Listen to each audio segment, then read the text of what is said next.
Kayaknya aku mau sedikit cerita ya, bukan sedikit, lebih agak panjang ya, lebih agak panjang nih ceritanya. Nih, semoga bisa sampai ke pendengarnya. Meskipun aku pakai bahasa Indonesia, semoga ini TikTok bisa sampai ke pendengarnya yang aku tuju, orang yang aku tuju. Wah, meskipun aku pakai bahasa Indonesia, tapi TikTok bisa terjemahkan pakai bahasa Mandarin. Oke? Nah, kemarin aku dalam maksud hati, aku bawain kamu makanan, ya, supaya kamu bisa makan, karena udah lama juga aku nggak masak, udah 2 mingguan lebih nggak masak buat kamu. Jadi aku mikir, aku ada waktu, ya udah aku masak kasih kamu, ya. Tapi obrolan kamu ya saat itu menyakiti banget ya. Udah seminggu lebih aku nggak bisa ngelupain ini ya, nggak bisa. Aku mau kerja, aku mau masak, aku mau makan, aku mau tidur, aku kepikiran terus, aku nggak bisa ngelupain ini ya. Tapi meskipun aku udah cerita sama suami aku, tetap aja ya, dia masih menusuk, masih menyimpan di dalam hati aku. Jadi kamu pikir kamu ngucapin kata-kata ini kamu udah merasa hebat, oke, atau gimana? Kamu nggak mikir kamu tuh menyakiti hati anak orang, ya, bukan anak kamu, menyakiti hati anak orang. Kamu langsung tembak ya, langsung tembak ngomong kayak begitu ke aku, orangnya langsung. Maksud kamu ngomong kayak begitu apa ya? Maksudnya apa? Nah, yang diomonginnya itu adalah kalau aku menyesal, dia bilang, aku hohoi, aku menyesal meyakinkan saudara-saudara aku, meyakinkan keluarga aku, sampai aku sama suami aku bisa menikah. Tapi aku nggak tahu dengan ucapan dia tuh kayak gimana, cara dia meyakinkan tuh kayak gimana, cara dia meyakinkan keluarganya sampai suami aku dengan aku bisa menikah. Dia katanya dia menyesal meyakinkan keluarganya. Maksudnya apa? Menyesal maksudnya gimana ya? Bisa tolong dijelaskan maksud artinya menyesal dia meyakinkan saudaranya. Coba kalau misalkan saudaranya tetap nggak yakin sama aku, terus aku nggak bakal nikah sama suami aku, jadi begitu maksudnya. Aku kurang mengerti. Jadi bisa tolong dijelaskan gimana ya? Ini kata-kata ini yang nggak bisa buat aku tenang ya. Oke, sebelum kita pindah dari rumah kita, aku udah ngomong baik-baik, aku udah minta maaf semuanya, aku udah bilang kita hidup kayak sinsin ya. Hidup senang, yang penting senang, jangan dibawa pikiran, jangan dibawa beban. Kalau ada apa-apa telepon aku, kalau ada apa-apa telepon kita ya. Kalau ada apa-apa telepon. Kita juga nggak mungkin setiap kali bisa datang ke sana ya kan. Kita nggak mungkin setiap kali datang ke sana. Apalagi kalau setiap aku datang ya, pintu luar, pintu poli, pintu yang dalam, pintu luar dikunci. Aku ada kunci ya. Ada kunci, aku bisa naikin. Tapi pintu yang paling dalam buat apa dikunci? Buat apa? Pintu yang paling dalam. Kalau poli, kalau yang kaca aku masih bisa buka. Semua orang masih punya kunci. Tapi pintu yang paling dalam semua orang nggak bisa masuk. Buat apa dikunci? Jadi itu kita harus minta izin dulu. Kalau mau masuk itu minta izin dulu. Jadi itu kenapa aku nggak mau lebih sering datang ke rumah? Karena itu alasannya. Pintu itu selalu dikunci ya. Pintu yang paling dalam. Jadi orang yang mau masuk itu harus telepon dulu.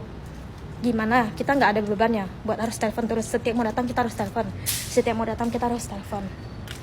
Itu yang buat alasan aku kenapa aku jarang ke rumah juga, jarang pulang. Ya. Semua manusia tuh punya sisi baik sama buruknya. Oke, aku orang yang paling jahat, paling buruk, paling nggak bisa jadi menantu ya. Sampai kamu menyesal. Kamu bilang, kamu menyesal meyakinkan orang-orang. Aku menantu yang gak bisa buat kamu bangga ya, yang gak bisa buat kamu puas. Kalau kamu mau cari menantu yang perfect, yang bisa mengikuti semua keinginan kamu, yang bisa menjalankan tugasnya sebagai menantu yang perfect, yang sempurna, kamu cari pembantu dibayar, itu mereka bisa menjalankan tugasnya. Pembantu gak semuanya bisa ya.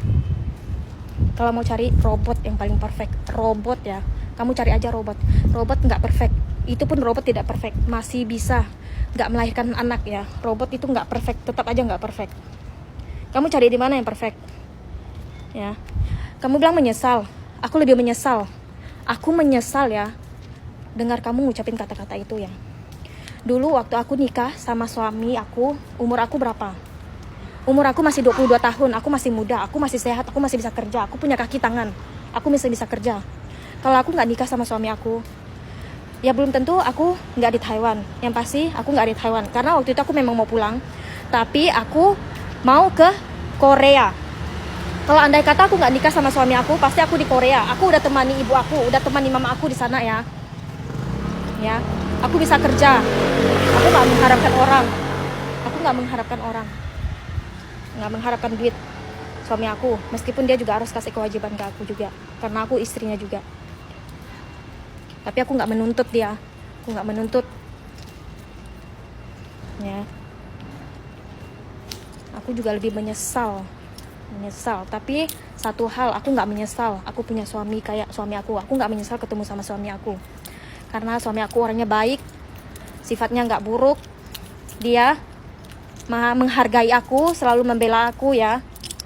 Waktu aku nikah sama suami aku umurnya udah berapa? 30, 31 apa 32. Aku masih 22 tahun. Tanya orang yang tempat aku kerja dulu, bos itu, anak-anak bos itu mau menjodohkan aku sama anaknya. Ya, ada lagi anak bos tuh. Ada lagi bos aku mau menyekolahkan aku. Ya, mau sekolahkan aku. Kalau bisa dibilang juga aku bisa menyesal, ya. Bukan, kamu jangan merasa bangga ya. Jangan merasa kamu sangat rugi anak kamu nikah sama aku. Aku nggak menuntut banyak loh. Andai kata anak kamu nikah sama orang lain ya, nikah sama orang lain gimana? Ya, aku nggak banyak tuntut aku ya. Aku selama ini udah diam.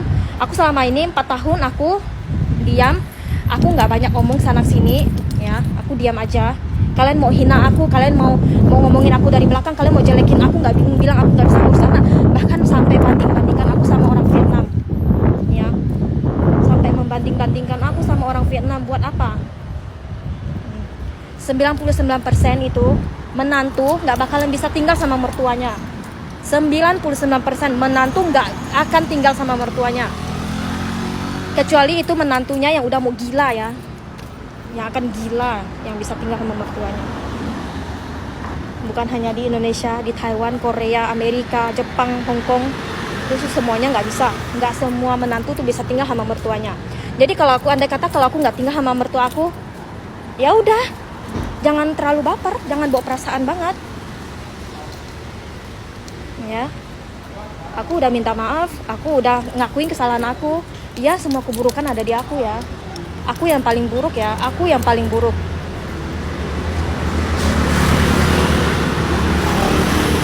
Semut ya, ibarat kata semut di seberang sana itu terlihat, gajah di depan mata tuh nggak terlihat ya.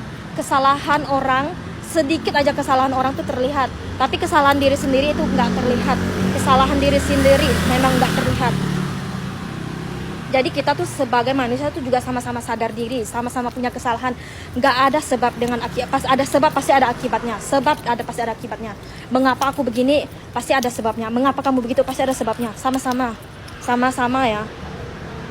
Kita hanya mendengarkan satu pihak doang. Kita nggak mendengarkan pihak lain ya. Hanya mendengarkan satu pihak. Ya, aku berterima kasih banget. Terima kasih banget sama kamu ya. Tapi kamu juga harus terima kasih. Kita nggak bisa saling menyalahkan orang ya.